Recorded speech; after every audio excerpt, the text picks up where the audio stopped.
আসসালামু আলাইকুম ওয়া রাহমাতুল্লাহি ওয়া বারাকাতুহু। সম্মানিত দর্শক, আশা করি আপনারা সকলেই ভালো আছেন। আলহামদুলিল্লাহ, আমিও ভালো আছি। তো সম্মানিত দর্শক, আমাদের সামনে পবিত্র ঈদুল আজহা, পবিত্র কোরবানির ঈদ আমাদের সম্মুখে চলে আসছে। আসলে কোরবানির ঈদের যে সম্পর্কটা, সেটা হলো আমাদের হজের সাথে। আমাদের কোরবানির ঈদটা সম্পর্ক আমাদের হজের সাথে। জিলহজ মাসের 10 তারিখে আল্লাহ তাআলা আমাদেরকে যে ঈদ দিয়েছেন এবং জিলহজ মাসের 10 তারিখেই হজ আদায় করা হয়।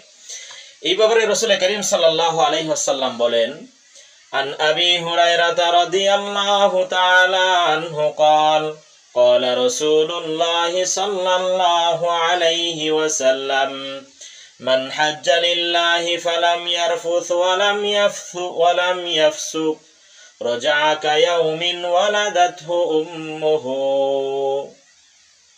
রাসূল করিম সাল্লাল্লাহু আলাইহি ওয়াসাল্লাম বলেন, যে ব্যক্তি এমন ভাবে হজ করে যেই হজের মধ্যে কোনো ধরনের অশ্লীল কথাবার্তা, অশ্লীল কাজ, শরীয়ত বিরোধী কোনো কাজ নেই, সেই ব্যক্তি যদি এমন ভাবে হজটা করে আসতে পারে, তো আল্লাহ তাআলা বলে, রাসূল করিম সাল্লাল্লাহু আলাইহি ওয়াসাল্লাম বলেন যে ওই ব্যক্তিটা মায়ের গর্ভ থেকে যেভাবে নিষ্পাপ হয়ে সে জন্মগ্রহণ করেছিল পৃথিবীতে, তো ওই ব্যক্তি হজ করার কারণে ওইভাবে সে একেবারেই নিষ্পাপ হয়ে এসে ফিরে আসবে। সুবহানাল্লাহ। সম্মানিত দর্শক, মায়ের গর্ভ থেকে যখন মানুষটা পৃথিবীতে জন্মগ্রহণ করে, ওই মানুষটার যখন কোনো গুনাহ বলতে কোনো কিছুই থাকে না, তো হজ করে আসলে ওই মানুষটা ওইরকম একেবারে গুনাহ থেকে পবিত্র হয়ে যায়।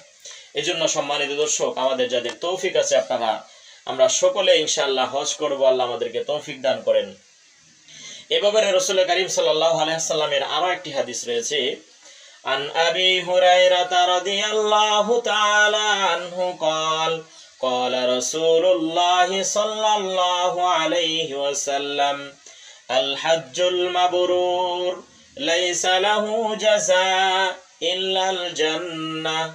রাসূল করিম সাল্লাল্লাহু আলাইহি ওয়াসাল্লাম বলেন যে হজ্জে মাবরুর, নেকিওয়ালা হজের একমাত্র বিনিময় হলো জান্নাত। সুবহানাল্লাহ। সম্মানিত দর্শক, আল্লাহ যেন আমাদের সকলকে হজ্জে মাবরুর করার তৌফিক দান করেন। আমাদের সকলকে আল্লাহ হজ্জে যাওয়ার তৌফিক দান করেন।